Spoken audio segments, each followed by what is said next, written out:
축하드립니다. 축하드립니다.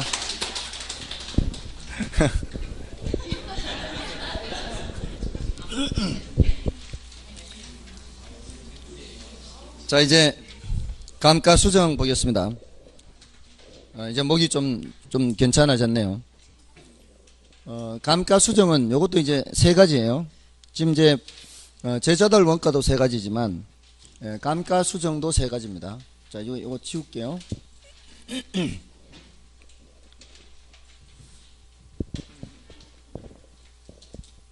자, 일단 지금 뭐를 계산해 놓은 상태예요? 이 제조달 원가를 계산해 놓은 상태죠. 이제 요거 빼기를 하면 돼, 빼기.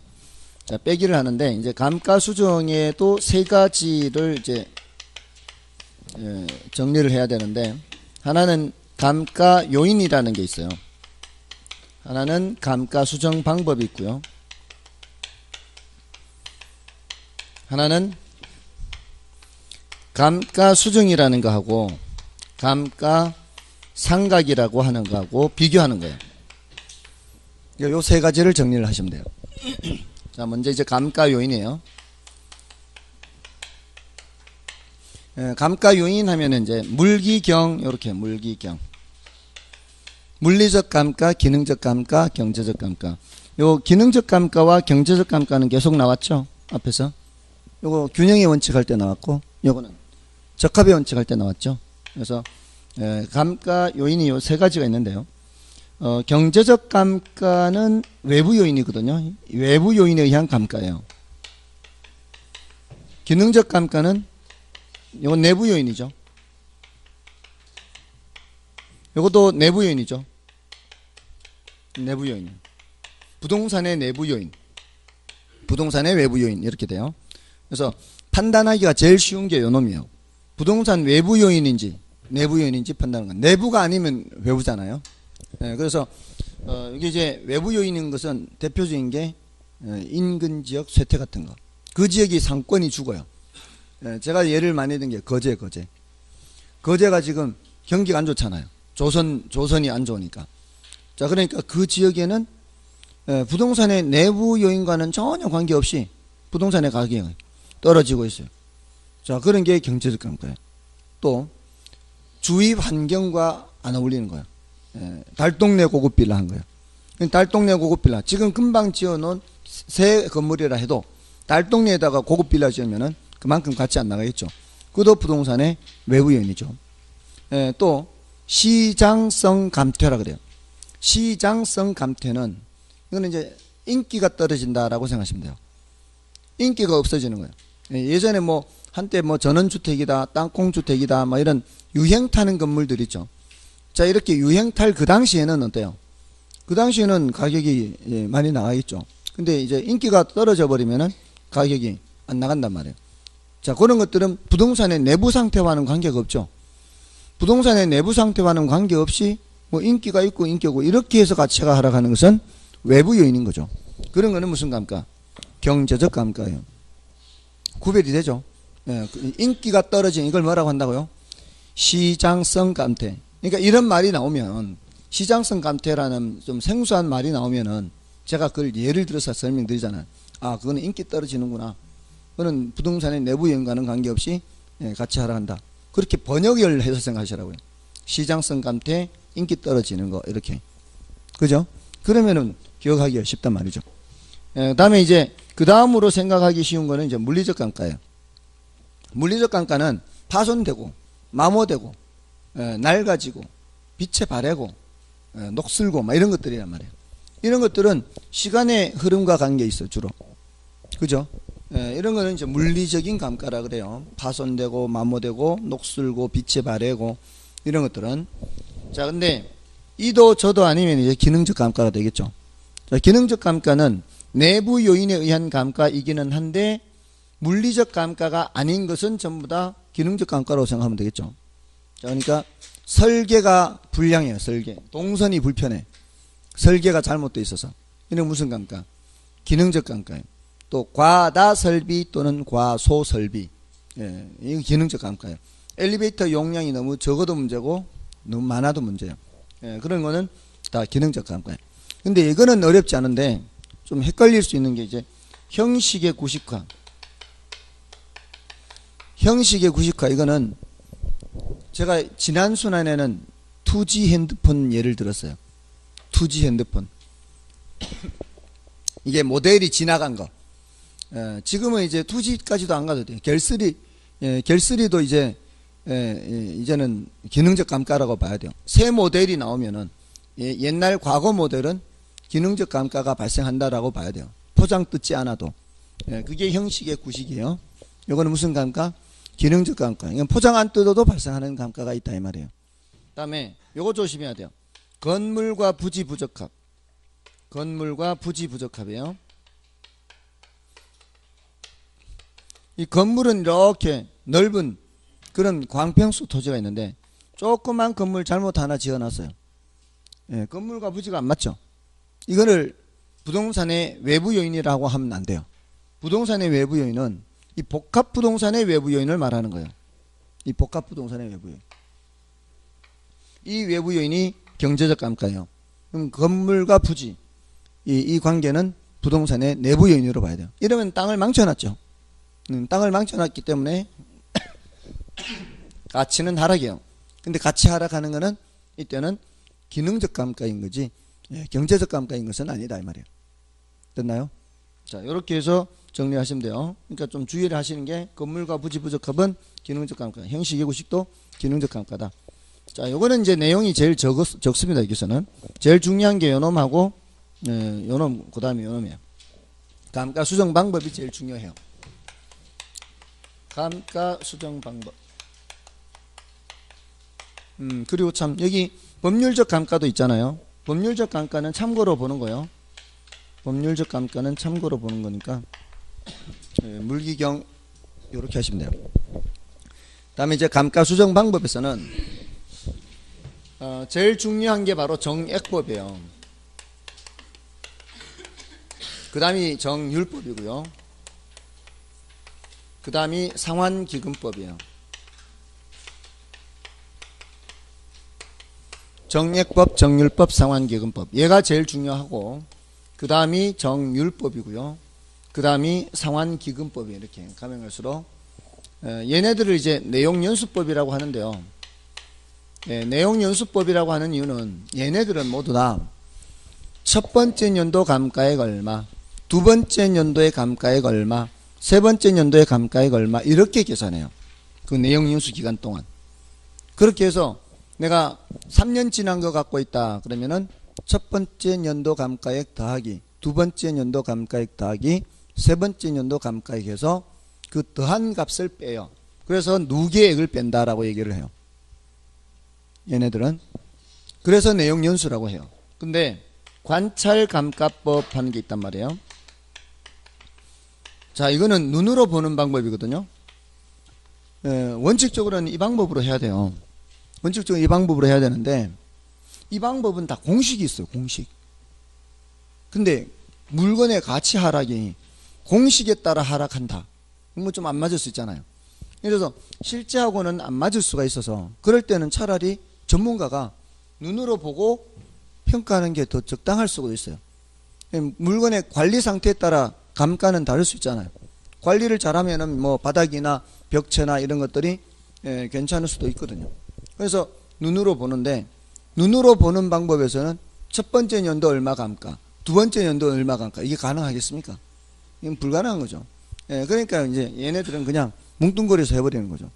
그래서 내용연수법에서는 이걸 이제 감가 누계액이라고 하는 거예요. 첫 번째 연도, 두 번째 연도, 세 번째 연도.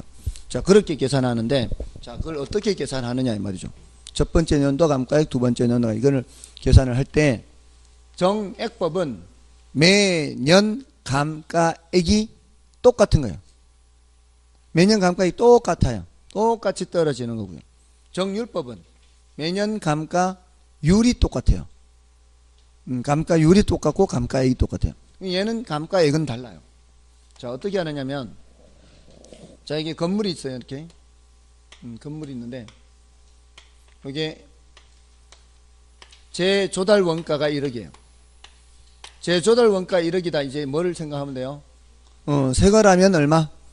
1억이다. 이 말이에요. 새 거라면 1억. 자, 근데 이게 내용연수가 만료가 됐을 때도 1000만 원은 남는데요. 내용연수가 만료됐을 때.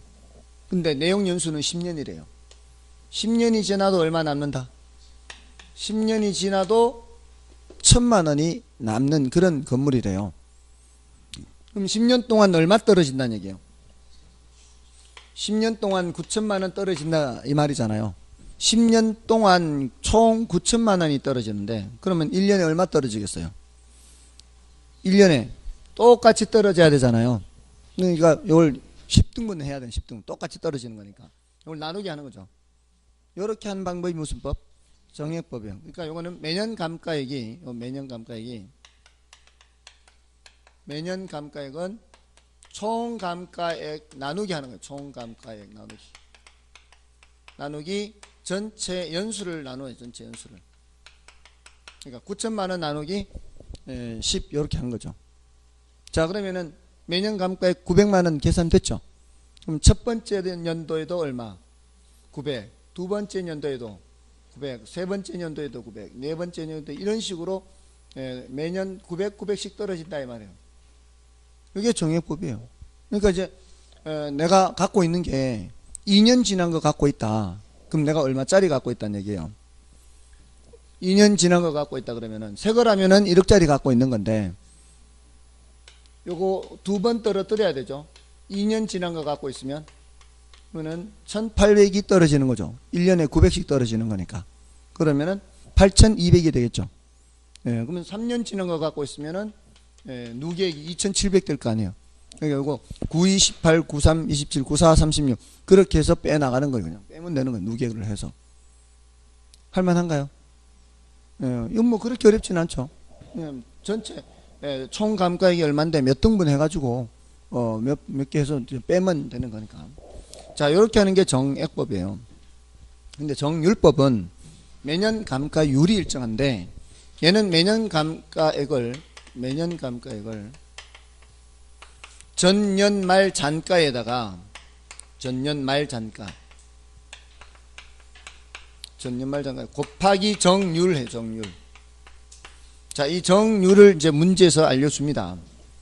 똑같은 조건이라 해야 되고요. 재조달 원가 1억, 내용연수 말 잔가 1000만 원, 전체 내용연수 10년 이럴 때 이 정률을 문제에서 알려줄 수밖에 없는 게 이 정률을 계산하려면 이렇게 해야 된단 말이에요. 1 빼기 10제곱근에 1억분의 1000만 원 이런 계산을 해야 돼요. 그러니까 이런 계산은 우리가 하기가 좀 곤란하죠. 안 보느니만 못하죠. 이런 거는 안 보니 못해요. 이렇게 해서 약 0.2 약 0.2를 알려준다고요. 근데 왜 이걸 제가 보여드렸는가 하면 이론적으로 이렇게 물어요. 정액법이 더 쉬운 방법이에요? 정률법이 더 쉬운 방법이 하면 이렇게 하는 게 더 쉬워요? 이렇게 나눠서 이렇게 하는 게 더 쉬워요? 이게 더 쉽다는 사람 없겠죠 설마? 정액법이 더 쉬운 방법이에요. 정액법이 더 쉬운 방법인데 사실은 우리 시험에서는 정률법으로 나오면은 더 쉬울 수가 있어요. 왜냐면은 자 이게 정률이 있으면 어떻게 계산하는가 하면은 첫 해는 1억에 대해서 20% 감가예요. 그럼 얼마 감가예요? 2천만 원이죠. 두 번째 연도는 자, 첫 해 2천만 원 떨어졌으면 얼마 남아요? 8천만 원 남죠. 그 8천만 원에서 20%가 감가되는 거예요. 요게 같은 거죠. 이게 1600이 되죠. 감가액은 점점 줄어들죠. 이게 이제 매년 감가액이란 말이에요. 매년 감가액은 전년 말 잔가 첫 해는 이제 제조달 원가를 쓰는 거예요. 거기에다가 정률 곱하고 첫 번째 연도 말 잔가 이 8천만 원에다가 0.2 곱하고 이렇게 해서 매년 감가액을 계산한단 말이에요. 자, 그러니까 여기서는 매년 감가액이 점점 줄어들어서 이걸 그래프로 나타내면 이렇게 돼요. 이게 정액법이 이렇다면 정률법은 이렇게 되는 거죠. 이렇게. 자, 이게 정액법이고 이게 정률법이에요. 요거는 비교를 할 때 실제 물건의 가치 하락이 어떤 것이 더 비슷해요? 정률법이 더 비슷하잖아요. 정률법이 더 비슷한데 자, 이게 더 어렵단 말이에요. 어렵고 매년 감가액이 이렇게 다르니까 표준 감가액을 정하기가 곤란하니까, 자, 이게 더 쉽기는 한데 문제는 다행인 것은 우리 건물은 정액법으로 평가를 해도 오차가 크지 않다는 거예요. 기계류는 정액법으로 해버리면 오차가 너무 커요. 기계류는 포장만 뜯어버리면 바로 중고가 되어버리니까. 근데 건물은 준공검사 받았다고 해서 중고부동산 되는 거 아니잖아요. 그러니까 건물은 그렇게 큰 오차가 나지 않기 때문에, 그래서 요 건물이나 구축물 같은 거는 이렇게 정액법을 하고요. 요거 기계류나 동산 이런 것들은 정률법을 해요. 그래서 우리 시험에서는 이쪽이니까 우리 시험에서는 정률법은 한 번도 출제가 안 된 거예요. 우리 시험에서는 정액법이 출제됐는데, 사실은 정률법으로 출제되는 게 우리는 더 쉬워요. 왜냐하면 문제에서 이걸 계산할 필요가 없으니까. 문제에서 이걸 줘버리니까. 이걸 주면은 우리는 어떻게 하면 돼요? 이렇게 곱하기해서 빼면 되는데, 사실은 곱하기해서 빼는 방법은 별로 좋은 방법이 아니고 곱하기 0.8 하면 돼요. 0.8 하면 이렇게 되죠. 다음 연도에 20% 빼잖아. 이거 20% 계산해서 빼면은 6,400이 나올 거 아니에요. 그 6,400을 20% 계산해서 빼지 말고 곱하기 0.8 하면 되는 거예요. 그럼 훨씬 쉽죠. 그럼 계속 0.8만 곱하면 이제 적산가액이 나오는 거예요. 만약에 정률을 0.1로 줬다면 0.9를 반복해서 곱하면 되는 거죠. 그러니까 이게 오히려 더 쉬워요, 사실은. 근데 이거는 정액부분 보세요. 제조달 원가에서 내용연수말 잔존 가치를 빼서 뭐를 구한 후에 총 감가액을 구해야 될 거 아니에요. 총 감가액을 구해서 몇 등분 해야 돼요? 전체 내용연수만큼 등분을 해야 되잖아요. 그걸 다시 또 몇 년 지났는지 경과 년수를 해서 곱해서 누계액을 계산해서 빼야 되니까 훨씬 더 번잡스러워요. 논리는 단순한데 번잡스럽기는 정액법이 더 번잡스러워요. 아무튼 계산 문제로는 나중에 이제 또 정리를 할 거니까, 자, 이렇게 이론적으로 이렇게 하시면 되고요. 자, 이론적으로 초기에 감가가 많이 되는 게 누구? 정률법이에요. 감가가 많이 된다는 얘기는 적산가액은 누가 더 적다는 얘기요? 정률법이 적산가액이 더 적다는 얘기죠. 됐나요? 자, 다음에 이제 상환기금법인데, 이 상환기금법은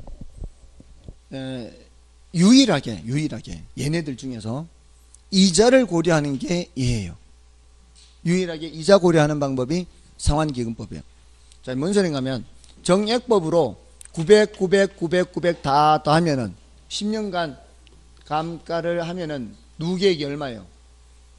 9천이잖아요. 10년간 900 한 누계액 하면 9천만 원에다가 마지막 남은 1천만 원에서 다시 원본가치 1억이 돼요. 그 다음에 여기서는 2000, 1600, 1280 쭉 가서 끝까지 가면은 다 맨 마지막은 250이 나와요. 다 더하면 얼마란 얘기요? 다 더하면 요것도 9천이에요. 자, 이렇게 그냥 더해서 9천 됐죠. 이거는 이자 붙었어요, 안 붙었어요? 이자 안 붙고 9천이에요.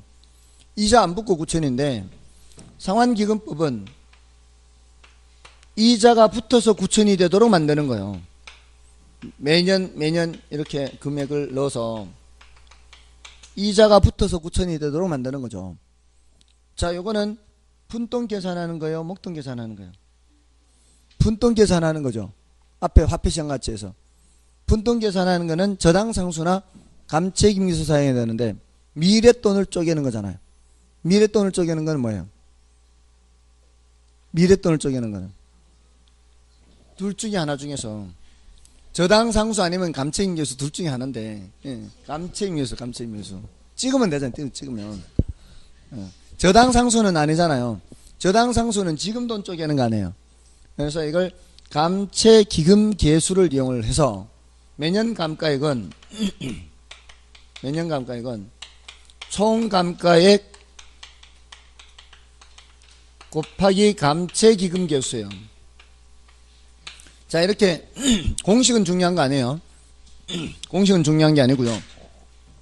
어떻게 구하느냐, 대략적인 거 생각하면 돼요. 이거는 전체 총감가액을 매년 전체 년수로 나누니까 단순하고, 얘는 전년말 장가에 계속 정률을 반복해서 곱하는데 전년말 장가가 자꾸 변하기 때문에 금액이 점점 줄어들게 되는 거고요.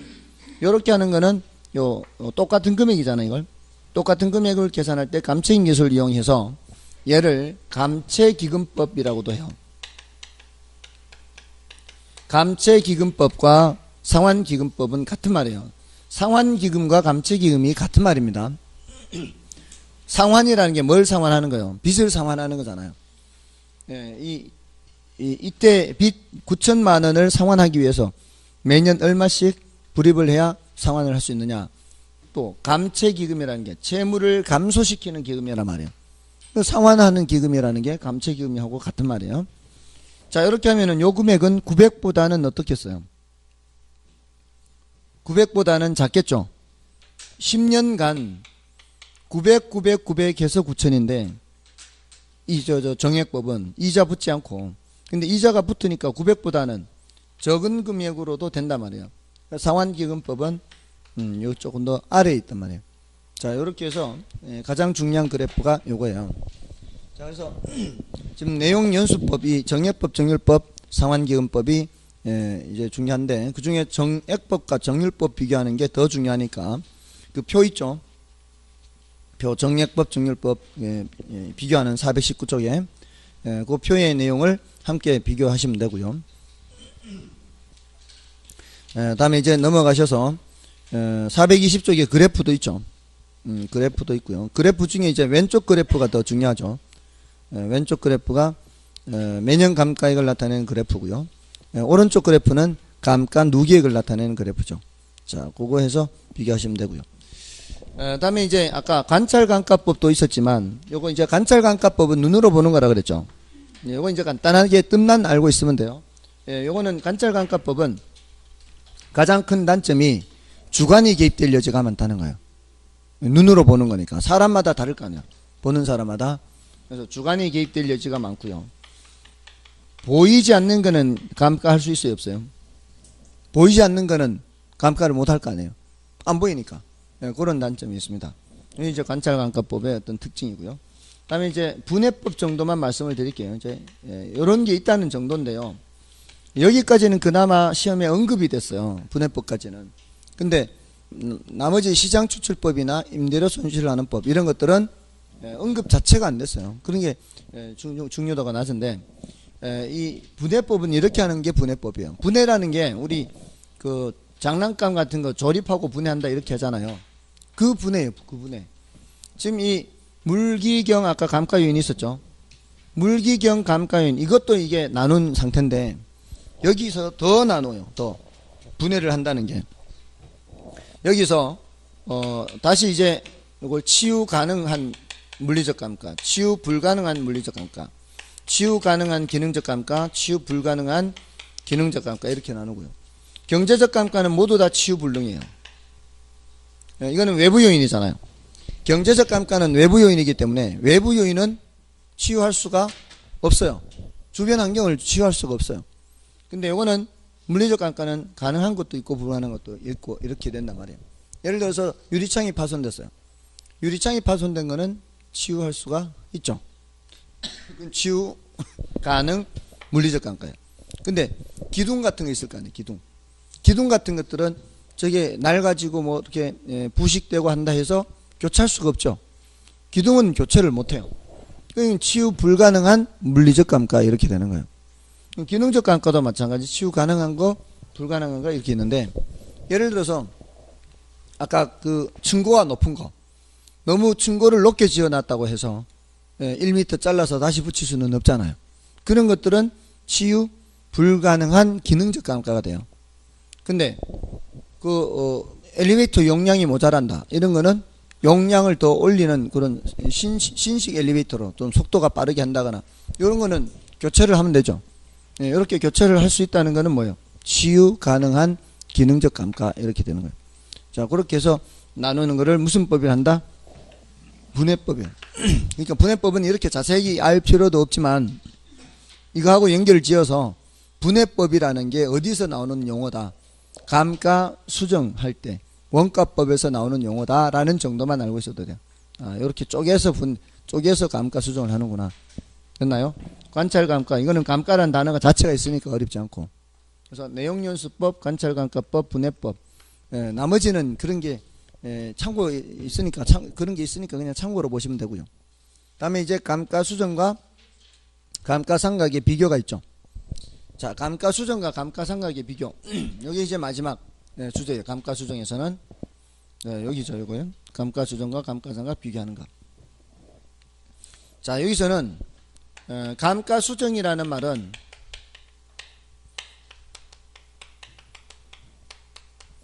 요거는 이제 감정평가에서 쓰는 말이에요. 지금 우리가 계속 감가 수정이라는 말 쓰고 있잖아요. 이건 감정평가에서 쓰는 말이고, 감가상각은 요거는 기업회계에서 쓰는 말이에요. 기업회계에서. 자, 근데 요거는 경제적 가치를 판정하는 게 목적이에요. 경제적 가치. 근데 요거는 원가를 배분하기 위해서 하는 거예요. 원가 배분. 자, 이게 어떤 차이가 있는가 하면, 자, 제가 인쇄업을 하기 위해서 인쇄기를 샀어요. 1,000만 원 주고. 근데 이 1,000만 원짜리 인쇄기는 10년을 쓰면 못 쓴대요. 자, 근데 제가 인쇄비를 받으려면 원가를 계산을 해야 될 거 아니에요. 한 장당 인쇄비 얼마 받으면 될까? 거기 종이값도 들어갈 거고, 뭐 잉크값, 전기요금, 뭐 인건비 이렇게 들어갈 거 아니에요. 자, 그 원가를 계산할 때 기계값도 생각해야 되지 않나요? 지금 기계 1,000만 원 주고 샀으니까 이거 가지고 이게 기계가 10년 동안 쓴다는 얘기는 10년 후에는 이제 못 쓴다는 얘기 아니에요.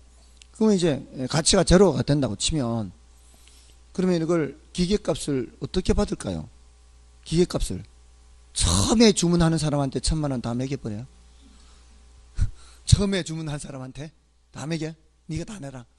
그러면 안 되잖아요. 어떻게 해야 돼? 10년간 골고루 나눠야 될 거예요. 이걸 원가 배분이라고. 원가 배분. 골고루 나눠야 될 거 아니에요. 1년에 얼마씩? 1년에 100만 원씩 나눠야 될 거 아니에요. 그럼 1년에 100만 원씩 나누고 그러면 자, 1년간 내가 10만 장을 인쇄할 것 같아요. 이 기계로. 그러면 10만 장에 100만 원을 골고루 또 나눠야 될 거 아니에요. 그러니까 한 장당 10원을 해야 될 거. 한 장당 10원. 한 장당 10원 해서 기계값으로 10원, 종이값 5원, 잉크값 5원, 인건비 20원, 뭐 이렇게 해가지고 원가를 계산했더니 70원, 거기다 이윤 30원 해서 100원, 인쇄비 100원. 자, 이렇게 해서 이제 1년간 운영을 하면은 10만 장을 인쇄해서 장당 100원씩 받았다면 그 안에는 10원씩 10원씩만큼은 기계값으로 받았으니까 1년이 지나면은 얼마를 회수하게 돼요? 100만 원을 회수하게 되겠죠. 자, 그렇게 해서 이제 1년 지났으면 이제 100만 원 회수했고, 다음 연도에 또 그렇게 해서 또 100만 원 회수 이렇게 해야 될 거 아니에요. 자, 그러면은 1년이 지났으면은 100만 원 회수했으면은 그 기계값으로 장부에는 얼마가 남겠어요? 900만 원 남겠죠. 그럼 또 1년 지나면은 800만 원 남겠죠. 자, 요렇게 해서 하는 게 감가상각이에요. 자, 그런데 여기서는 1년 지난 이 기계를 얼마 받을 수 있을까? 이렇게 보는 거예요. 얼마 받을 수 있을까? 장부에는 900만 원 남아 있지만 900만 원 받는다는 보장 있나요? 보통은 어떻게 되나? 보통은 900만 원보다는 덜 받죠. 보통은 덜 받을 거예요. 기계류는 초장의 가치가 많이 하락하니까. 근데 반드시 그런 건 아니에요. 이게 작년에 내가 1,000만 원 주고 산 이후에 물가가 갑자기 막 치솟았어요.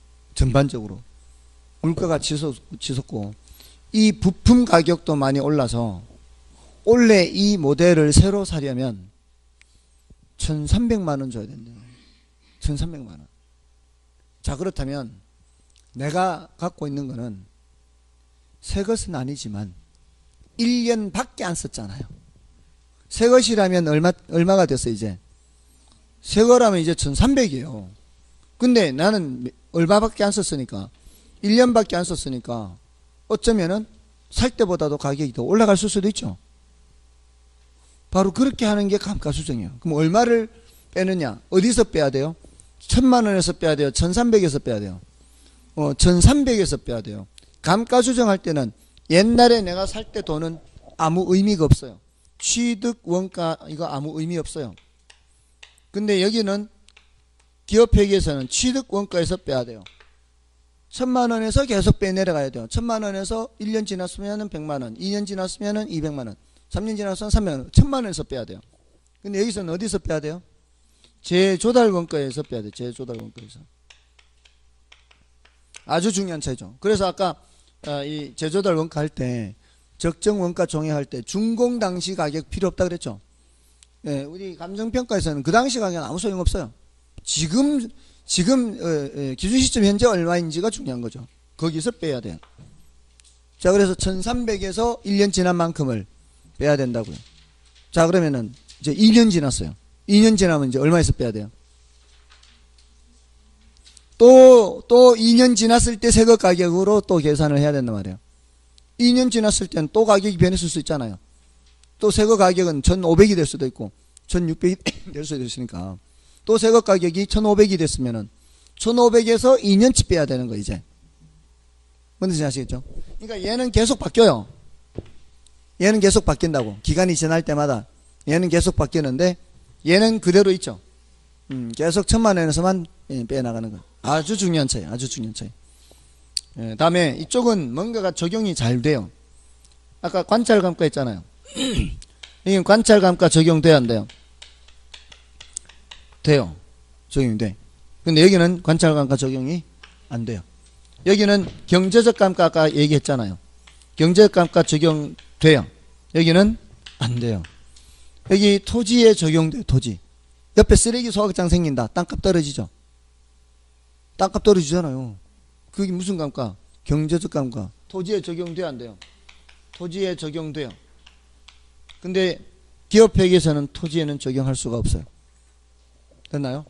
자, 이런 이제 차이가 있습니다. 이것도 심심찮게 나옵니다. 이것도 좀 근데 어렵진 않죠. 요 밑에 거는 이제 적용되느냐 안 되느냐로 비교하면 되고 위에 거는 이제 기업회계에서 쓰느냐 감정평에서 쓰느냐. 중요한 게 이제 재조달 원가냐 취득원가냐. 자, 이렇게 구별하시면 돼요. 그리고 하나 질문해 볼까요? 법정 내용 연수를 중요시하느냐, 경제적 내용 연수를 중요시하느냐. 감가 수정에서는 뭐를 중요시할까요? 경제적 내용 연수. 이건 경제적 가치를 판정하는 것이기 때문에 법정 내용 연수를 중시하는 것은 감가상각이에요. 자, 이렇게 하면은 되겠습니다. 자, 다음은 이제 비교 방식이죠. 자, 이 비교 방식은 자, 지금 방금 한 게 이제 421쪽이고 표의 내용이고요. 자, 비교 방식은 비준가액을 구하는 거죠. 비준가액을 구하는 거고. 자, 이게 비준가액 여기 있죠.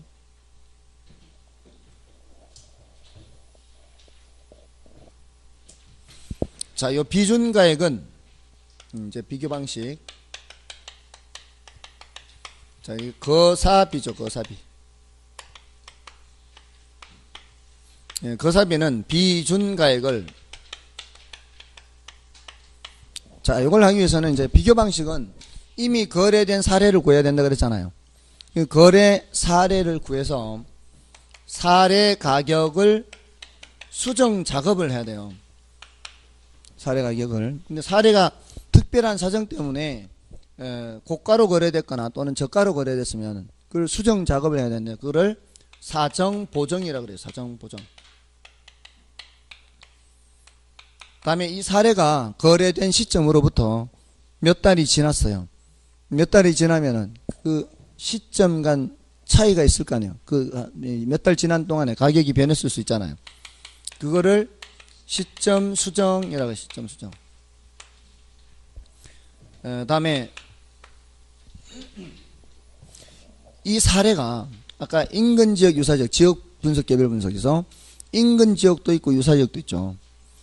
사례가 같은 인근 지역에 있으면 같은 지역이니까 지역 요인을 비교할 필요가 없지만 사례가 유사 지역에 있으면 같은 지역은 아니죠. 같은 지역은 아니기 때문에 근데 지역 요인을 비교해 줘야 돼요. 지역 요인 비교. 다음에 이제 개별 부동산마다 다른 점이 있으니까 개별 요인도 비교해 줘야 되고요. 경우에 따라 면적도 비교해 줘야 돼요.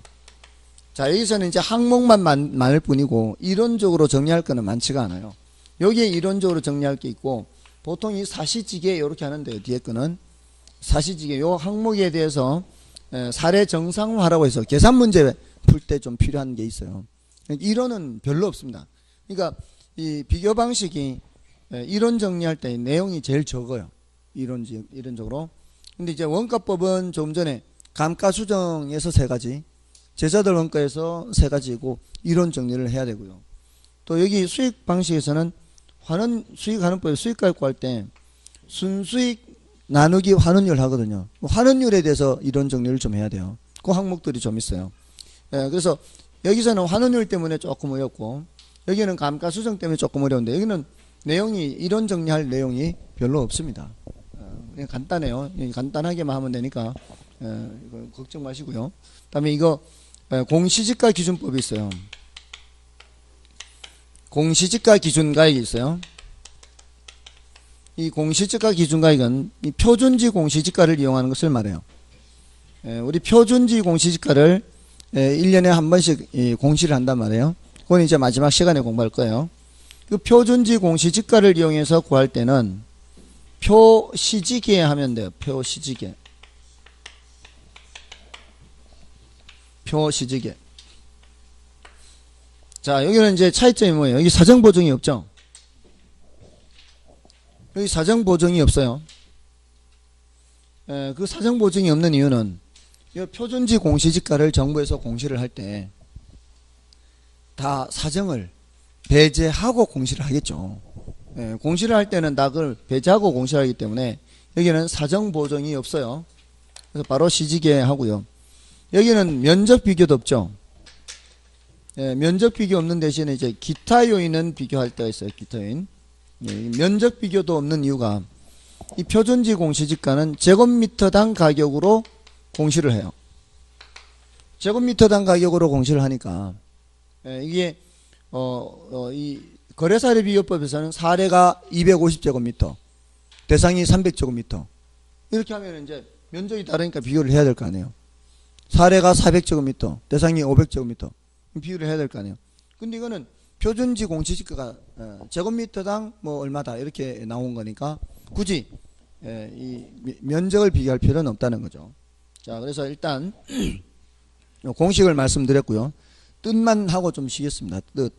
뜻을 보겠습니다. 뜻 421쪽에 거래사례 비교법의 의요. 의 421쪽에 뜻을 보시면 거래사례 비교법이란 대상 물건과 가치 형성 요인이 같거나 비슷한 물건의 거래 사례와 비교하여 대상 물건의 현황에 맞게 사정 보정 및 시점 수정, 가치 형성 요인 비교 등의 과정을 거쳐 대상 물건의 가액을 산정하는 방법을 말한다.